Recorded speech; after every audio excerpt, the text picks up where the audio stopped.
मेरे एक्चुअली मामू थे लॉयर, अच्छा। जिनको बचपन में मैं देखा करती थी और may be subconsciously I was impressed by him. एक तो आपका एप्टीट्यूड होना चाहिए इसके लिए, दूसरी चीज़ के बहुत हार्ड वर्क चाहिए, काम बहुत ज़्यादा, फैमिली सपोर्ट चाहिए। शुरू में एक तो ये था कि क्लाइंट्स, क्योंकि मैं एक सीनियर के ऑफिस में काम कर रही थी, ठीक है, तो वहाँ पे शुरू में तो क्लाइंट्स बड़ा ऑब्जेक्ट करते थे कि जी ये लड़की क्या करेगी। दुख होता है, मगर यू सी मैं अपने आप को इस तरह से मैंने वो कर लिया कि भाई ये मेरी गलती नहीं। In my heart of heart I have got a very soft heart. I can see that. क्योंकि मैं बहुत सोशल वर्क मैंने बहुत किया है, बहुत लोगों के लिए किया है।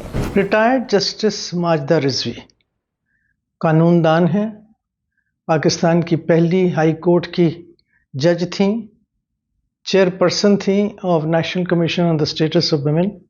बहुत सी तहरीरें की हैं औरतों पे, बच्चियों पे, बच्चों पे। A very competent lawyer, a very loving person, and worked very hard to put the National Commission on the Status of Women on a very sound footing. I was very, very fond of her. Let's meet retired Justice Majida Rizvi. Justice साहब, आमतौर पे ये कहावत मशहूर है, आपने भी सुनी होगी, खरबूजे को देख के खरबूजा रंग पकड़ता है। तो आपके घर में भी कोई वकालत है, जज हैं? नहीं जी, मेरे घर में कोई भी नहीं है इस प्रोफेशन में। मेरे घर में सारे डॉक्टर्स हैं या इंजीनियर्स हैं। अच्छा। मैं अकेली इस प्रोफेशन में आई हूँ। अच्छा, तो क्या सूझी आपको? आपने डॉक्टर और इंजीनियर क्यों नहीं बनी? मेरे एक्चुअली मामू थे लॉयर, अच्छा, जिनको बचपन में मैं देखा करती थी और may be subconsciously I was impressed by him. तो मुझे बताइए, इस पेशे की क्या बात आपको इतनी पसंद आ गई, अब वो भी इतनी कम उम्र में? क्योंकि 18-20 साल की उम्र में तो कोई इतना ज़्यादा। आई थिंक एक तो कुछ इसका बहुत अच्छा इम्प्रेशन मेरे दिमाग में था। चलें, ये भी ठीक। दूसरे ये कि आई फेल्ट के इंसाफ के लिए इंसान लड़ता है इस प्रोफेशन में, तो वो भी था। कायदे आज़म की जो पर्सनालिटी थी पाकिस्तान आने के बाद से, वो भी थी। तो आई थिंक ऑल टुगेदर ये चीज़ें थी which made me to decide कि नहीं, I must become a lawyer. चलें, और आपको घर वालों की तरफ से पूरी सपोर्ट? घर वालों की वजह से शुरू में तो मुझे अपोजिशन हुआ, क्योंकि ये ख्याल था कि भाई ये एक तो मेल डोमिनेंट प्रोफेशन है, औरतें कोई नहीं हैं, और दूसरे कुछ औरतों के लिए ये बहुत फेवरेबल भी नहीं समझा जाता था। तो actually my brother was opposed to it in the beginning. अच्छा। And he convinced my father also कि नहीं, this is not the profession for women. ठीक है। Then sort of I convinced them कि okay, let me do the law. अच्छा, यानी पढ़ लेते हैं, डिग्री मिल जाते हैं, फिर देखी जाएगी। Then we'll see to it. After doing my law, I said कि let me do the training. अच्छा, ठीक है। आप मतलब आहिस्ता-आहिस्ता भी gradually, ऊँट की तरह। and once I got the training, तो फिर तो I said I'm going into it. There was opposition for 6 months. They delayed my registration. अच्छा। But I stick to it. I said no, I'm going to do it. And that finally they gave it. they gave it. उन्होंने कहा जी ये तो मानती नहीं। हाँ। तो ये बताइए जज साहिबा कि अच्छे वकील बनने के लिए, अब आप चूंकि अब माशाल्लाह इतनी उम्र भी हो गई है, आपकी मैच्योरिटी भी है, काम भी बहुत आपने किया है, अच्छे वकील बनने के लिए फिर क्या सलाहियतें होनी चाहिए, क्या क्वालिटीज़ होनी चाहिए आप? देखिए, एक तो आपका एप्टीट्यूड होना चाहिए इसके लिए, दूसरी चीज़ के बहुत हार्ड वर्क चाहिए, काम बहुत ज़्यादा, फैमिली सपोर्ट चाहिए, फाइनेंशियल सपोर्ट भी इंसान को चाहिए कि आपको ये फ़िक्र नहीं हो शुरू में कि भाई हमने कमाना है। क्योंकि अगर आप स्पेशली अगर सिविल लाइन पे आ रहे हैं तो शुरू में इतना आपको रिटर्न नहीं मिलता है जितना कि क्रिमिनल साइड पे व्हेन यू प्रैक्टिस मिलता है। तो फाइनेंशियल इंसान पे स्ट्रेन नहीं होना चाहिए कि भाई हमें कमानी है, क्योंकि अगर आप ये सोचते हैं कि भाई हमें कमाना है तो फिर आपका एटीट्यूड टुवर्ड्स प्रोफेशन बहुत बदल जाता है। आप एक बीवी भी थी, क्योंकि अब आपके शौहर नहीं हैं, जी, माँ भी हैं, तो और ये प्रोफेशन भी ऐसा है जिसमें ये वो वाली बात नहीं है 4 बजे घर आ गए बस काम खत्म हो गया, या 2 बजे पढ़ा के आ गए। इसमें दिन के वक्त कोर्ट का काम होता है या दफ्तर का होता है, शाम को फिर तैयारी होती है, तो ये तो बहुत वक्त मांगता है जी। तो वो वक्त फिर आपने घरेलू काम से किस तरह चोरी करके इसको दे दिया? मनीष साहब, अगर इंसान चाहे तो I think one can adjust. बच्ची एक ही थी, उसका भी इतना प्रॉब्लम नहीं था, my family was there to help me out, और फैमिली सपोर्ट होती है तो things are much easier, much easier. लेकिन फिर भी उसमें कुछ ना कुछ सैक्रिफाइसेस होती हैं, कहीं शादी है नहीं जा सकते, कहीं बहुत होता है, नहीं जा सकते, बहुत होता है, बहुत दफ़ा होता है। और बहुत दफ़ा ये होता था कि कभी तो प्रोफेशन का एक्सक्यूज़ बना देती थी, कभी बेटी का एक्सक्यूज़ बनाती थी, and she used to say कि why do you make me as the scapegoat. At times she used to say, but then somehow I have managed। हो गया, काम हो गया। इसमें यानी अभी हम आपकी सिर्फ वकालत की बात कर रहे हैं, ज़ाहिर है जज की तरफ आने की कोशिश, लेकिन इसके चैलेंजेस क्या हैं जज साहब? व्हाट आर द चैलेंजेस जो इस काम में होते हैं? चैलेंजेस देखिए, इसमें एक तो ये प्रोफेशन हमेशा से मेल डोमिनेंट रहा है, ठीक, अब भी है, तो अभी भी बहुत है, अभी भी बहुत है, और बड़ी मुश्किल से इंसान एंट्री तो हो जाती है, मगर to live and stay in the profession is still difficult. आपने जब ये काम शुरू किया, जब वकालत में आई, उस वक्त मेरे ख्याल में सिंध हाई कोर्ट में या सिंध में बहुत कम खवातीन वकील थी, अब तो है माशाल्लाह बढ़ गई होंगी, अब तो बहुत है, अब तो बढ़ गई होंगी। आपको खुद ज़ाती तौर पे क्या मसाइल पेश आए थे? देखिए, कुछ आपको याद है कुछ? हाँ, शुरू में एक तो ये था कि क्लाइंट्स, क्योंकि मैं एक सीनियर के ऑफिस में काम कर रही थी, ठीक है, तो वहाँ पे शुरू में तो क्लाइंट्स बड़ा ऑब्जेक्ट करते थे कि जी ये लड़की क्या करेगी, लड़की क्या करेगी, आज वो लड़की जज है जी। तो मगर उसमें फिर मुझे बहुत हेल्प मिली जजेस की भी, I mean they were very very helpful. Senior council जो थे उनकी भी बड़ी हेल्प मिली, और फैमिली में तो नेचुरली एक दफ़ा जब इजाज़त मिल गई थी तो they gave me all out support. बाकी मेन जो था ये क्लाइंट्स का ट्रस्ट था, मगर एक दफ़ा जब उनको ट्रस्ट हो गया, उन्होंने देखा कि भाई जो मेल मेरे कलीग्स हैं वो तो शायद इधर उधर भागते फिरते हैं, लेकिन I stick to my chair and you know I give all the time, and then the senior saw to it कि मैं वाकई जम के काम करने वालों में से हूँ, यू नो। तो जैसे जैसे सीनियर खुश हुए, जो स्टाफ था वो न्यू कि भाई मैं रियली काम करती हूँ, so also the clients who were coming regularly, like you see सीने के पास बैंकर्स आते थे, दूसरे इंश्योरेंस कंपनीज के लोग आते थे, क्योंकि मोस्टली कॉर्पोरेट लॉ का काम करते हैं, ठीक है। तो वो जब उन्हें एक दफ़ा अंदाज़ा हो गया, तो फिर तो ये था कि लोग जो एविडेंस वगैरह तैयार करने को आते दे यूज्ड टू से कि जी मिस को आप ये केस दे दें, will sit with her and prepare the cases. तो इतना कॉन्फिडेंस आ गया था फिर लोगों को। कि जिस वक्त पहली दफ़ा आपने सुना कि लड़की क्या काम करेगी, तो फिर आपको क्या लगा? I had tears in my eyes. If you ask me frankly, I had tears in my eyes. I felt very dejected. But then immediately I said कि no.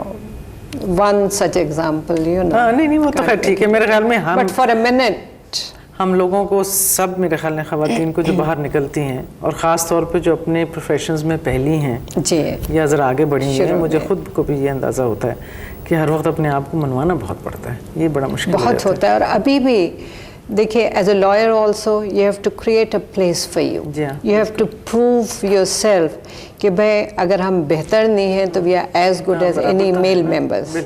And even now you see, because people were not used to women judges, now they are, so all the time we have to keep this thing in mind कि भाई we have to prove our worth। ये बताइए कि ये काम भी एक ऐसा है जिसमें हर वक्त, तकरीबन वैसे तो हर काम में होता है, कोई बुरा ना मनाए, लेकिन ये काम ऐसा है जिसमें हर वक्त सोचना बहुत पड़ता है। कई दफ़ा, उस दिन मैं बात कर रही थी मेरे ख्याल में किसी से, एक खातून ही थी, तो उन्होंने कहा एकदम कभी कभी रात को एक पॉइंट एकदम आ जाता है कि इससे शायद केस पलट जाए या ख्याल पलट जाए। तो क्या फिर इसका मतलब है कि अच्छे वकील स्विच ऑफ नहीं करते, कभी सोचना बंद नहीं करते? करते भी हैं, मगर मैं आपको बताऊं कि हमारा दिमाग हर वक्त काम करता रहता है रियली Overtime. मैं आपको बताऊं कि जब मैं ये अखबार ख़वातीन में I used to write articles for 5-6 years I wrote continuously problems with children and women and it used to happen at times के आधी रात को मेरे आँख खुल गई एंड आई न्यू कि नेक्स्ट डे मुझे आर्टिकल लिखना है आधी रात को उठी and I knew what I want to write I will get up I will take paper pencil write the whole article और फिर वापस जाके सो गए तो इस तरह से पॉइंट्स का भी ये होता है बहुत दफ़ा कि रात में सोते सोते एकदम से ख्याल आता है कि अरे you know as a lawyer also कि अगर इस केस को हम यूँ पेश करेंगे तो ये बहुत अच्छा हो जाएगा यू नो और फिर उठ के बहुत दफ़ा मैं पॉइंट लिख भी लेती थी because at times you feel कि maybe it slips your mind सुबह निकल जाएगा तो I used to get up and write it down ये बताइए बुरा ना मनाइएगा कहते हैं कि वकील बोलते बहुत हैं ये बोलना उनको बहुत अच्छा आना चाहिए उस्तादों का आपका इसके बारे में क्या ख्याल है वेल बोलना तो इसलिए चाहिए कि naturally you have to present your case मगर ऐसा नहीं कि फजूल बोलना चाहिए you have to be to the point कि आपका केस कैसा है and the presentation should be proper क्योंकि it makes all the difference for a जज देखिए अब उस ज़माने में तो हम वकील थे हम अपना केस पेश करते थे मगर अब जब हम एज ए जज बैठे हैं तो now we can see what difference it makes when a good lawyer comes already 1-2 point आपको बताएंगे you know what the case is आप इमीडिएटली या तो एडमिट कर लेंगे या उस पॉइंट को वो कर लेंगे और फ़ौरन समझ जाएंगे and you will give proper orders जैसे वकील की हैसियत से कई दफ़ा याद रह जाते हैं ख़ास तौर पे मेरे ख्याल में वो केसेस याद रह जाते हैं जो हारे जाते हैं या जो जिनमें कमी रह जाती है आपको कोई ऐसा मौका याद है एक केस था और ख़ास तौर पे जब तैयारी भी पूरी हो मेहनत भी की हो सब एक केस था उसमें मैंने तैयारी भी बहुत की थी and that case was very well argued actually the जज who heard me had all the praise मगर वो सिर्फ लैचेस के ऊपर पिटिशन मेरी डिसमिस हो गई थी क्योंकि वो जो क्लाइंट था मेरा वो मेरे पास कुछ लेट आया था तो पिटिशन फाइल करने में कुछ 4 महीने का वक्फा हुआ था How does it feel then to especially to कि ऐसे मौके पे जब आप समझते हैं कि बस इतनी सी कमी रह गई दुख होता है मगर यू सी मैं अपने आप को इस तरह से मैंने वो कर लिया कि भाई ये मेरी गलती नहीं थी नहीं वो तो ठीक है यू नो अगर अपनी गलती होती है तो फिर ज़्यादा दुख होता है अगर अपनी नेग्लिजेंस या वो हो तो ज़्यादा दुख होता है कि मेरी वजह से मेरे क्लाइंट ने सफ़र किया मगर अगर क्लाइंट का खुद का वो हो तो फिर ये सोचता है इंसान कि भाई मैंने अपनी हद तक तो केस पूरा तैयार कर लिया अब किस्मत क्लाइंट की या वो देर में आया या जो भी वजह है तो फिर इतना दुख नहीं होता है कहते हैं जज साहिबा कि वकील और डॉक्टर के साथ बेइंतहा सच्चा और भरोसे वाला एक रिश्ता कायम होना चाहिए सही बात है आपने कभी ये महसूस किया कि आपके साथ कोई क्लाइंट सच्चा नहीं है झूठ बोल रहा है झूठ तो लफ्ज़ बहुत बड़ा है लेकिन कुछ छुपा रहा है उसमें फिर आपको दिक्कत बहुत आती है देखिए इसमें मैं बताऊं कि कुछ केसेस ऐसे होते थे जैसे हम बैंक्स वगैरह के केसेस कंडक्ट करते हैं कि हमें ये लगा कि ये जो ऑफिसर है या ये जो बैंक का रिप्रेजेंटेटिव है वो किसी डॉक्यूमेंट के लिए हमें सही बात नहीं बता रहा या मुझे अगर ये सस्पेक्ट भी किया मैंने कि ये सही चीज़ नहीं है तो I used to tell my senior कि मैं ये नहीं लूँगी I will not conduct this case because अगर मैं खुद कन्विंस नहीं हूँ तो you see if you are not convinced yourself फिर आप दूसरे को कन्विंस कैसे करेंगे अच्छा ये बताइए कि आपको इत्तला हुई कि आपको जज बनाया जा रहा है जी ख्वाब तो सबके ही होते हैं ना हर आदमी आगे से खूबतर के तलाश में होता है तो एक दिन आप डॉग की इस तरफ थी जी अगले दिन आप डॉग की उस तरफ थी तो जो ख्यालात जजेस के बारे में पहले थे कि ये काम हमें तो वो अगले दिन तो आपके ऊपर आ गए ना लागू तो कैसा लगा It was what should I say, it was exciting, it was a little confusing, you know, कुछ समझ में नहीं आ रहा था फॉर ए मिनट क्योंकि जैसे हम लोगों ने ओथ ली मैं चीफ जस्टिस के साथ बैठी थी जाके, और पहला केस मैंने डिसमिस किया था।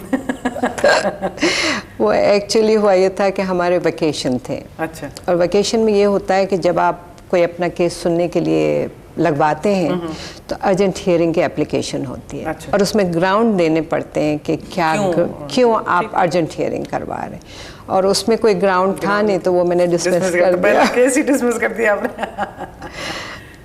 तो बड़े अजीब सी फीलिंग थे, बड़े makes I mean happiness, you know, there were so many things together at that time. आमतौर पे ये ख्याल होता है कि जो मुंसिफ है या इंसाफ करने वाला सख्त होता है, सख्त मिजाज होता है। माजिदा रिजवी सख्त मिजाज हैं, लगती तो नहीं। I don't know, ये तो दूसरे लोगों के लिए है कि वो एहसास करें कि कैसे हैं कैसे नहीं। I can't say, but in my heart of heart I've got a very soft heart. I can see that.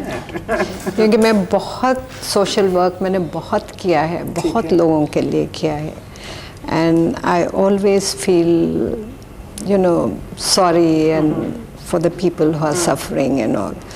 I can't be hard-hearted, लेकिन ये कि ये ज़रूर है कि I try to stick to my principles कि किसी के साथ बेइंसाफ़ी नहीं। मैं बताऊँ what I have felt always as a lawyer and otherwise, कि clients जो भी होते हैं बहुत तेज़ और बहुत होशियार होते हैं। जी जी।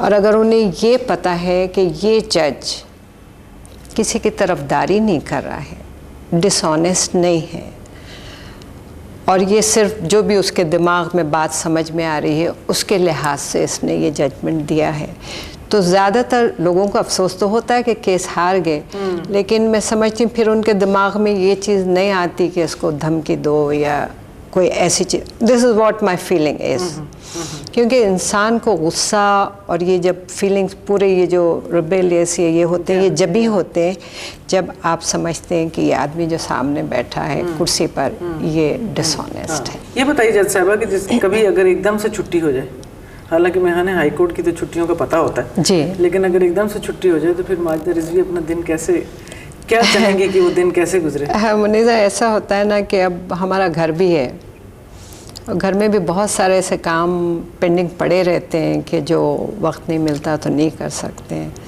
तो कभी ये होता है कि उसके लिए टाइम मिल जाता है, कभी ये होता है कि जनरली जब मुझे गार्डनिंग का वक्त नहीं मिलता, थोड़ा सा वक्त मिलता है तो थोड़े से अपने पौधे वौधे देखती हूँ, because you want to do some physical work also. And then पौधों को जब तक इंसान खुद नहीं हाथ लगाता है ना, वो अच्छे नहीं रहते हैं।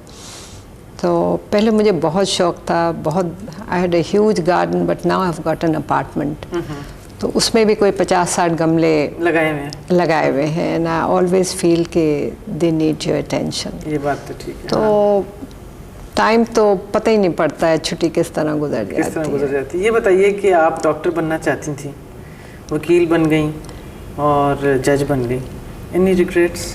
No, I have no regrets. I am very happy that I chose this profession. ठीक है, और अब आगे क्या होगा? Justice Majida Rizvi supreme court जाएंगी? ये तो खुदा ही जानता है, ये तो खुदा ही जानता है, मगर उम्मीद तो कर सकते हैं। I hope so. आज आपको मेरे ख्याल में तकरीबन कितना अरसा हो गया जज बने? 2 साल हो गए? 94 से 3 साल हो गए। 94 की जून 94, 5 जून 94। तो जून यानी 3 साल में जस्टिस माजिदा रिजवी ने अपने अंदर कुछ फ़र्क पाया? 3 साल you feel more mature and you feel के आई मीन पहले भी जैसे काम करती थी अब भी वही काम करते हैं। I have more experience as a जज, I can say, and I feel more mature and maybe जो इंसान का थोड़ा यंगर टेम्पर होता है वो भी कूल डाउन हो जाता है। You become you know cooler and मेलो डाउन। यस, बाकी तो I am the same person.